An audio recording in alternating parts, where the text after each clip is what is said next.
icon today. Let's go ahead and tap Statistics. We've got data sets in here. Put these data sets in. The way you do that is just go to the place you want to enter your point or your data. I'm going to go and add one more data point. Let's add the last data point. We'll add the point 8. On the other side, we'll add a -1. And finally, we're going to use list 3 from time to time as a frequency. Let's say we have that number showing up 3 times.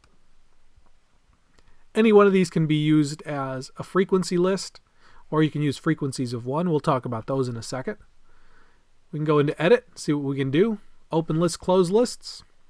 We can jump from the top to the bottom. You can sort your list, ascending or descending. Delete cells, rows, and columns. You can insert cells. You can cut, copy, paste, select all, and clear all. We can calculate 1 variable statistics, 2 variable statistics, different regressions. Escape out. Different kinds of tests, intervals, distributions, inverse distributions, and display statistics. Set up different graphs. Different graphs we can have set up. We can have up to 9 set up at once, including previous regressions, graph different functions, and the diamond is to set an automatic window for statistics. If you want to have your window set up automatically, the calculator will look at your data set and decide what the best window is, or you can turn that off and make that decision yourself. That's right underneath the diamond there. So let's go ahead and look at what else we can do. The icons underneath are graph, our y equals editor. That's the main window. You notice the icons look the same. That's your graph editor. You can change from exact to decimal approximations, set up graphs, set up your window, and you can display different lists. So right now if I tap this icon, you'll see 4 lists. If I tap it again, you'll see 2. If I tap it again, you see 3. We also have more options. Insert cells, delete cells, arrange alphabetically, so we'll just go back. Let's take a look at a graph first. So let's tap the graph icon. I like using the graph icons. They're easier to find and pretty quick to just go ahead and tap.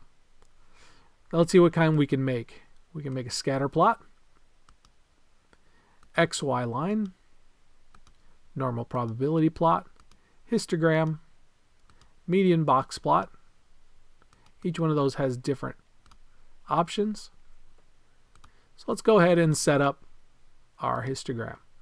We're going to go with a histogram coming out of list 1. You got lots of different lists you can choose from. And using the frequency, either the number 1 or one of your frequency lists. So you can use frequency of list 2. That one has a negative value in it, so that one may give you an error. List 3 we can use as frequencies, and we'll come back and give that one a try. For right now, we'll just leave it at 1. We'll set it. Now that it's all set up and ready to go, you have to be able to see it. In order to see it, you tap the graph. Oh, it looks like I forgot to select. There we go. I forgot to select on. I got that error, so I got to make sure that's turned on. We'll go ahead and set it. Now that it's turned on and it's ready to go, let's go ahead and tap that graph. It's going to say it's going to start at 1. Let's start at 0 so we can see a little bit of the axes. And the H step, the horizontal step, we're going to make it steps of 1, so each one of these gets its own bin, its own category, sometimes known as bin width. We'll tap OK. Here we have just our regular old bins. We have 1 bin for every one. It's got a height of 1 because we're using a frequency of 1 for each one of those. Not very exciting, not very thrilling, so let's change it. Tap the graph icon. Let's change the frequency to list number 3. List number 2, like I said, has a 0 in it, so it doesn't make sense to have a frequency of -1. We could take a look at that and see what happens. But for now, we'll let list 1 and list 3, so we'll set that. Again, we want to see something to the left, so we want to see 0, and we're going to make that frequency the bin width of 1. We'll tap OK. Now we have category 1, 2, 3, 4, 5, 6 with different heights, each one being slightly different. And we're using list 3 as our heights, so 1 shows up 2 times, 3 times, etc. If you would like, you're on the bottom here. We can go ahead and do some analysis or tracing. Go ahead and analyze. Some analysis will trace. It's going to trace through each one of these. So as we tap across, you will see it's stat graph 1. Its x is 1 with a frequency of 2. And you can just tap across or come back the other way. I'm going to tap on the upper part of the screen. That will deselect the bottom. You notice again, we've got the highlight around that. Let's see what happens when we have a frequency of -1, frequency list 2. See if that causes any problems. Again, we want to start at 0. And we want to go with bin widths of 1. Okay there. There we have a frequency of -1, so that's okay. Let's make a new type of graph. Again, let's tap up top. Select a new graph. We're going to make a scatter plot. From list 1 and list 2, we'll use a frequency of 1 to begin with. Marks, we can choose squares, crosses, large dots, or small dots. We're going to go ahead and use a square. We'll set that and tap. And there we have our scatter plot ready to go right there. Once you have the scatter plot, you can do analysis like we did earlier. We can calculate a regression. That looks like linear data to me, so if you tap linear regression, you get the same options we had before. X list is coming from list 1, Y list is list 2, frequency is 1. We want to copy the formula into Y1 and copy the residuals into list number 4. You can also choose to leave those off. We'll tap OK. Here's my regression equation. A, B, R squared, mean squared error. If you don't like the AX plus B, you can choose A plus BX. It'll go ahead and change that. Tap OK. There's your regression equation. And again, from here, you can go ahead and do some tracing, sketching, modifying, etc. You've got some great options to go from there. You can also choose to do a different regression equation here. Let's try doing a quadratic regression from list 1, list 2. Again, we'll copy the formula in Y1, copy the residuals in list 4. We'll go ahead and hit OK. Again, we'll tap OK to see that. Let's take a look at the residuals. There it is. If we wanted to look at the residual plot of this data, we can go ahead and set up a new plot. We're going to turn plot 1 and plot 2 on. It'll be a scatter plot with my residuals, which are in list 4. This time, instead of using the squares, we're going to use the crosses so we can tell the difference. We'll go ahead and graph those two now. Now you've got the crosses. These are your residuals. This is the actual, and the difference between the actual and predicted are underneath. So it's a nice way to sandwich your two together. You have the different colors. You've got the graph. You've got the residuals coming up. You got everything you need, basically.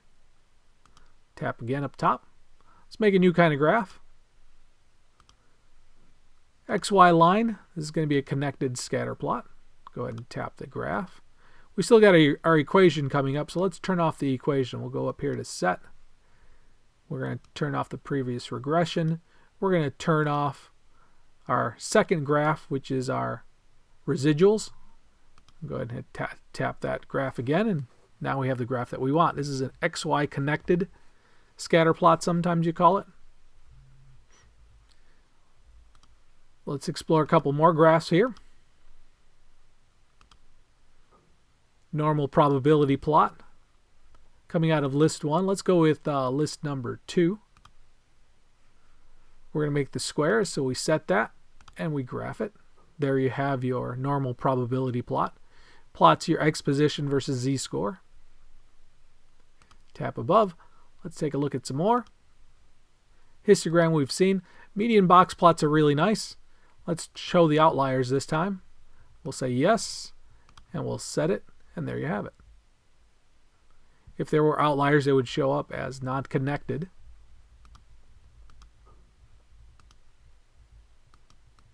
Think you get the idea? Let's try something different. Let's go with some statistical tests. Remember where to find those. We go to calculate. Let's calculate a test. We have a choice of tests.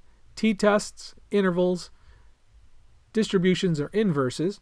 We're going to go ahead with a test.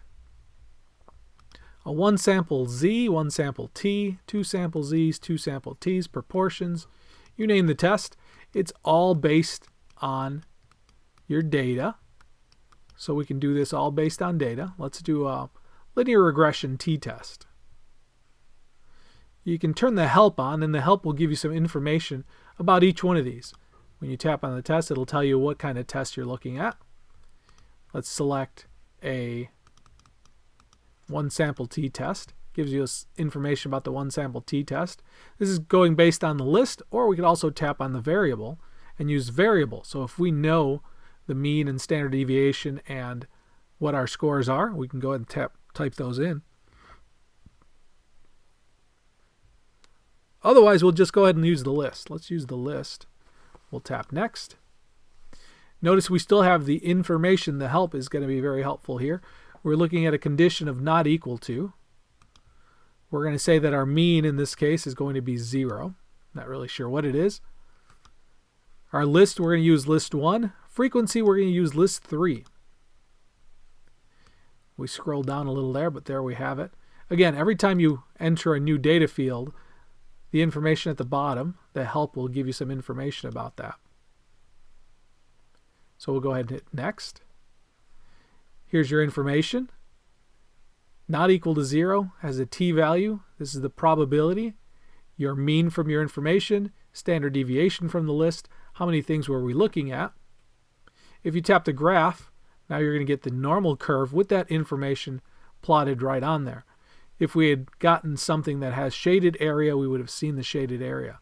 Again, if we tap help, it tells us a little bit about each one of these. The t-value, the p-value, sample mean, and number of the sample size. And again, we can go ahead and graph that again. Let's go back. We'll go back again. Let's try another test. We'll do a test for 2 samples. 2 sample mean, 2 sample t-test. Again, going based on the lists. We'll leave the help turned off this time. Let's go with less than. List 1 versus list number 2. Frequencies for each we'll just use as 1. We could have chosen different frequency lists. Pooled versus unpooled. We're going to leave the pooled off. We're not really sure the data, where the data is coming from. There's your t for mu1 being less than mu2, probability, your p-value. Your degrees of freedom calculated by the calculator. X bar 1, X bar 2, standard deviation 1 and 2, sample size for each one of those. Again, once we tap graph, we'll get that information graphed right on the screen. So now we have a visual representation of the same thing we just calculated down below, which is what is the probability of seeing a score this extreme or less if mu1 is less than mu2. It will graph your t, your p-value, and it gives you the curve. Let's calculate an interval. So we want to take, instead of a test, we'll do an interval. We'll do a 2 sample t interval. 2 sample t interval. Again, if we have help on, you can get some information. We'll go next. Confidence level, we're going to go 0.95, 95% confidence level. List 1, list 2, pooled off. Go ahead and hit next. There's your interval. Upper and lower values, degrees of freedom, all the information you needed. We go back. Distributions, normal PDF, normal CDF, student T, that's PDF and a CDF for each one of those. We've got some advanced ones, including Poisson, geometric, and hypergeometric. The F distribution as well. There's the binomial. Inverse distributions, inverse normal calculation, inverse T, inverse chi-squared, inverse F, inverse binomial, inverse Poisson, inverse geometric, and inverse hypergeometric. Some of those I've never seen before on calculator, so it's nice to see you have those options available. Let's do an inverse norm. Let's say we're doing the center. Let's go to the left. Let's go left area. So we're going to go left tail area with a probability of 0.25, a mean of 0, and a standard deviation of 1. Go ahead and tap next. Again, we have the option of viewing this on the graph. It shows you where that's at. We're looking at the left area. Had a probability of 0.25, so you're looking at 25% of the area to the left of this point, which happens to be negative 0.67449, standard deviation of 1, mean of 0. Let's do the inverse binomial. Pull up our inverse binomial. We'll go next. The probability value. So what we're looking for is what is the area, that probability that we want to find. We want to find the point at which 25% of the area out of 15 trials, and the probability of its success is 30%. So you're looking for what is that inverse curve. So we'll go ahead and tap next, and it takes 3 successes out of 15 trials to give me a probability of 0.25 when the probability of a success is 30%. There's a little bit of the information there for you. Those all work the same way. Those work on those templates. Inverse norm, inverse t. Probability, what's the probability we're looking for? We're looking at a 0.51. Degrees of freedom, we'll say that we have 9 degrees of freedom. And we go ahead and hit next. And it gives us our information. Let's go back. Let's close that out. We haven't used the swap key yet. Let's go ahead and hit swap. Swap will change top to bottom. And we'll highlight the top and we'll resize the top. You could have also resized the bottom. We can change the name of the lists also. If you highlight the list, come down below, you can go ahead and change that using our keyboard. And we'll go ahead and execute, and it changed that name. We'll put away the keyboard. So there you have it. So those are just some basics on the statistics menu. Check out our next video, which is going to be looking at the spreadsheet. How can we use the spreadsheets similar to how we use statistics, but spreadsheets will give us a whole lot more power and a lot more options to be able to do some great things. So check out our spreadsheet tutorial that's coming up.